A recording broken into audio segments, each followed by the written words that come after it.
ब्राह्मणों के गांव में तुम यादव होकर के, चमार होकर के यहाँ भागवत कहने आए हो। यादव के लिए ये कार्य नहीं, तो क्या यादव के लिए क्या है? यादव के लिए सिर्फ है धर्म और कर्म कांड के नाम पर ठगाते रहना, दान दक्षिणा देना, चंदा देना। ब्राह्मण आए ठगे और यादव ठगाते रहे तो यादव अच्छा है? यादव वहाँ पर हिंदू नहीं है। याद रहे वो चाहिए कि ब्राह्मण के गाँव में आए कि तुमने मतलब जो करो जो तुम्हारी बाकी सजा है। यादव समुदाय को कहा जाता है कि ये श्री कृष्ण के वंशज है, और दूसरी तरफ उसी यादव समुदाय को इस तरह से कलंकित करना। इन्होंने मूत्र बोले भाभी आप अपना मूत्र ले आओ, उसे मूत्र से हमारे ऊपर छिड़का इन्होंने, बोले ये अब पवित्र हो गए, ब्राह्मण के ये मूत्र तुम्हारे ऊपर पड़ गया, अब तुम पवित्र हो गए। ब्राह्मण अपने आप को कहे कि कथा वाचन करना, पूजा पाठ कराना, कर्म कांड कराना, वेद पुराण, रामायण गीता महाभारत सब कुछ मेरा ही है, तो फिर काहे को सबको हिंदू मानते हो? तुम्हारी हिम्मत कैसे पड़ गई कि ब्राह्मणों के गाँव में आए, ब्राह्मणों के गाँव में तुम गद्दी पे बैठे हो। नाक रगड़वाया कि तुम्हारी औकात यही है, तुम मेरे पैर की जूती के समान हो। कहा जाता है कि यादवों की संख्या सबसे ज्यादा है, 16% के करीब यादव है। ब्राह्मण 3% है। ब्राह्मण पकड़ के लात जूता कर दे रहा है 16% वाले का। यादव जो लोग कहते हैं हम क्षत्रिय हैं, कहाँ गई उनकी ताकत? क्षत्रिय हो कहाँ हो? वो 3 हो तुम 16 हो, तैयो क्षत्रिय का राग लाप लात जूता खा रहे हो। जब तक ठगवा गैंग का, अनपढ़ जाहिल का पैर पूजा छोड़ेगा नहीं, तब तक उसका कल्याण, उसका भला नहीं होने वाला है। दो यादव समाज के कथावाचक जब कथा करने जाते हैं ब्राह्मण के गांव में, तो वहाँ के लोग उन्हें पकड़कर सबसे पहले उनकी चूटिया को काटते हैं, यानी जो टिक्की होता है उसे काटते हैं, बाल को छील देते हैं, और एक महिला यानी कि ब्राह्मण महिला के पैर पे उनकी नाक रगड़वाई जाती है। और इतना ही नहीं बल्कि उसी महिला के मूत्र से उस पर छिड़काव किया जाता है ताकि उसकी शुद्धि की जा सके। और बशर्ते एक वीडियो वायरल है, उसमें ब्राह्मण के ये मूत्र तुम्हारे ऊपर पड़ गया, अब तुम पवित्र हो गए। इस विषय पे बातचीत करने के लिए हमारे साथ विष्णुदेव यादव सर है। सर, इस घटना को कैसे देखते हैं?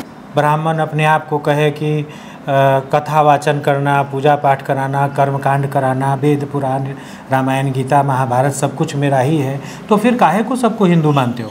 अगर हिंदू सबको मानते हो तो कोई कथा करे, कोई रामायण पढ़े, कोई गीता कुरान वेद पढ़े, कोई भी मंत्रोच्चारण कर सकता है, कोई भी कर्म कांड करा सकता है। अगर सबको हिंदू मानते हो तो ये तुम्हारा बपौती किस तरह का आधिपत्य है, या वर्चस्व है, या अधिग्रहण है, जातंकवाद है। ये इस तरह से एक तरह का जातीय आतंकवाद इसको कहा जा सकता है। शोषण दमन करने का एक है। हिंदू सबको बोलो और सबका शोषण करो। हिंदू या तो ब्राह्मण हिंदू नहीं है, या तो ब्राह्मण को छोड़कर गैर ब्राह्मण जो लोग हैं जी, वो हिंदू नहीं है, नहीं तो इस तरह का कांड नहीं होता। एक तरफ यादव समुदाय को कहा जाता है कि ये श्री कृष्ण के वंशज है, कहा जाता है जी, और दूसरी तरफ उसी यादव समुदाय को इस तरह से कलंकित करना। ये जो चोटी है उस चोटी को काट देना, और फिर नाक पैर पर नाक रगड़वाना, फिर महिला का मूत्र शरीर पर छिड़क करके बोले भाभी आप अपना मूत्र ले आओ, उसे मूत्र से हमारे ऊपर छिड़का इन्होंने, बोले ये अब पवित्र हो गए, ब्राह्मण के ये मूत्र तुम्हारे ऊपर पड़ गया, अब तुम पवित्र हो गए। मतलब एक कितना बड़ा अपमान किया गया कि ये यादव के लिए ये कार्य नहीं है, यादव के लिए नहीं, तो क्या यादव के लिए क्या है? यादव के लिए सिर्फ है धर्म और कर्म कांड के नाम पर ठगाते रहना, दान दक्षिणा देना, चंदा देना, और अनपढ़ जाहिल का अंतर मंतर करने वाले ठगवा गैंग की पर पूजा करना। ब्राह्मण आए ठगे और यादव ठगाते रहे तो यादव अच्छा है? यादव वहाँ पर हिंदू नहीं है। यादव अगर कथा वाचन कर दे, यादव कर्म कांड करा दे, यादव संस्कृत पढ़ ले, तो यादव वहाँ पर हिंदू नहीं है। कहा जाता है कि यादवों की संख्या सबसे ज़्यादा है, 16% के करीब यादव है। ब्राह्मण 3% है। ब्राह्मण पकड़ के लात जूता कर दे रहा है 16% वाले का। यादव जो लोग कहते हैं हम क्षत्रिय हैं, तो कहाँ गई उनकी ताकत? क्षत्रिय हो तो कहाँ हो? वो 3 हो तुम 16 हो, तैयो क्षत्रिय का राग लाप लात जूता खा रहे हो। तो वहाँ वोट लेने के लिए सब हिंदू है। दान दक्षिणा चढ़ावा, मंदिर में सब तमाम चीज़ें, धन संपत्ति हरने के लिए धर्म कर्म के नाम पर सब हिंदू है। कोई मान अपमान की बात वहाँ नहीं है। लेकिन जैसे ही ब्राह्मण को लगा कि मेरे पेशे पर खतरा है, जो मेरा पेशा है ठग कर खाने का, कर्मकांड के नाम पर ठगने का, ये गीता रामायण महाभारत वेद पुराण का ये सब संस्कृत मंत्रोच्चार करना, इसमें दूसरी जाति वाले, यादव ही क्यों, दूसरी कोई भी जाति वाले आ जाएंगे तो खतरा असल में उसके व्यापार पर पड़ जाएगा, क्योंकि सब नहीं रोकेंगे, नहीं टोकेंगे, कठोर से कठोर सजा देकर शर्मसार नहीं करेंगे तो ये डरेगा नहीं, तो फिर दूसरा मनोबल बढ़ जाएगा, दूसरे लोग भी वैसा करने लगेंगे, तो हमारा वैल्यू कर्मकांड के नाम पर जो है वो ख़त्म हो जाएगा। ऐसे लोगों के साथ जो हो रहा है बहुत अच्छा हो रहा है, मुझे खुशी हो रही है। और मैं उस ब्राह्मण समाज के लोग को, जिन लोगों ने संत कुमार सिंह के साथ इस तरह की घटना किया, मैं उनको शाबाशी दे रहा हूँ। ऐसी घटनाएं और होनी चाहिए। यादव ही क्या, मलाह, कोयरी, कुशवाहा, दलित, सब समाज के साथ में घटनाएं घट रही हैं। लात जूता देना, घोड़ी पर से उतार के पीटना, कुर्सी पर से खाने, टेबल पर खाने नहीं देना, कुर्सी पर से उठा के भगा देना, खींच के पीट देना, मैंने इस तरह का तो आम घटना है ही। और तो ऊपर से पीटना ही नहीं, हत्या भी कर देना। एक तो इतनी बड़ी घटना हुई सर, आप बोल रहे हैं उनके साथ जो हुआ सही हुआ। हाँ, इसलिए सही हुआ क्योंकि आज ये पढ़े लिखे लोग हैं और इनको क्या पता नहीं है कि कुर्सी पर बैठने का अधिकार जो मिला वो किन के बदौलत मिला।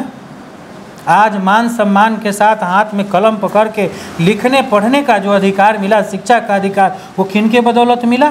क्या इनको पता नहीं है? सब पता है। इन पढ़े लिखे जाहिलों को सब पता है कि महात्मा ज्योतिबा फूले और माता सावित्रीबाई फूले का संघर्ष नहीं होता तो शूद्र समाज और खास करके भारत की बेटियों को पढ़ने का अधिकार नहीं मिलता। सबको पता है। पेरियार ललई सिंह यादव, पेरियार ई रामास्वामी नायकर नहीं जन जागृति लाए होते तो यादव समाज उसी शूद्र सोलकन की श्रेणी में कहाँ क्या कर रहे होते। हाथ में कलम होता क्या और शरीर पर कोट पैंट होता क्या। कथा वाचन करना तो बहुत दूर की बात है। तथागत बुद्ध नहीं होते, मानवता का संदेश नहीं दिए होते, बाबा साहब भीमराव अंबेडकर नहीं होते, संविधान नहीं मिला होता, समानता का सम्मान नहीं मिला होता और तमाम वो सारी चीज़ें कानून बना करके अगर नहीं मिला होता तो क्या ये ब्राह्मण की बराबरी में बैठ करके कथा वाचन करने की हिम्मत करते क्या? नहीं। सबसे पहली बात, और तमाम अंग्रेजी हुकूमत के समय में जो सामाजिक हिंदुत्व की आड़ में ब्राह्मणों द्वारा जो कुकर्म था, कुरीतियाँ थी, कुप्रथाएँ थी सामाजिक, वो सारी चीज़ों को अंग्रेज़ों ने ख़त्म करके कठोर नियम, कठोर कानून लागू करके सबको समानता का सम्मान दिलाने वाले लॉर्ड मैकाले की शिक्षा नीति से लेकर संपत्ति और तमाम चीज़ों का अधिकार दिलाने, क्या ये लोग नहीं जानते? सब जानते हैं। लेकिन इन्हें शर्म नहीं आती कि जिस धर्म के दलदल ने, जिस ब्राह्मणवादी व्यवस्था ने, जिस अमानवीय कुकर्मी ब्राह्मणों के द्वारा मानवता को शर्मसार करते हुए हमारे साथ भेदभाव किया गया, हमारे पूर्वजों को जलील किया गया, खराऊ नहीं पहनने दिया गया, कपड़ा नहीं पहनने दिया गया, स्तन नहीं ढकने दिया गया, बेटियों को शर्मसार किया गया, और फिर भी आप उसी दलदल में जा रहे हैं। इसलिए मुझे खुशी होती है कि ऐसे लोगों को लात जूता में पड़नी चाहिए। सर, जैसे ब्राह्मणों का कहना था कि कथा वाचन करना सिर्फ मेरा एकाधिकार है, तुम शूद्र हो, तुम चमार हो, इस तरह का शब्द भी इस्तेमाल किया गया, तुम कथा वाचन कैसे करने आ गए? ठीक है, उसको करने का अधिकार नहीं था, वो गलती से चला गया ब्राह्मण के गांव में और उन्होंने कथा वाचन किया। ठीक है, आप पे अपमानित किया, पीटा, ठीक है, पीट कर भगा सकते थे, उनकी चोटी तक काटी और इसके बाद नाक रगड़वा कर, महिला के मूत्र छिड़क कर इतना कुछ करने की क्या जरूरत थी? वो तो पीट कर भगा भी सकते थे। नाक रगड़वाया कि तुम्हारी औकात यही है, ब्राह्मण के समान तुम चले हो लेकिन ब्राह्मण तुम कभी नहीं हो सकते, तुम अपनी औकात देखो, तुम मेरे पैर की जूती के समान हो।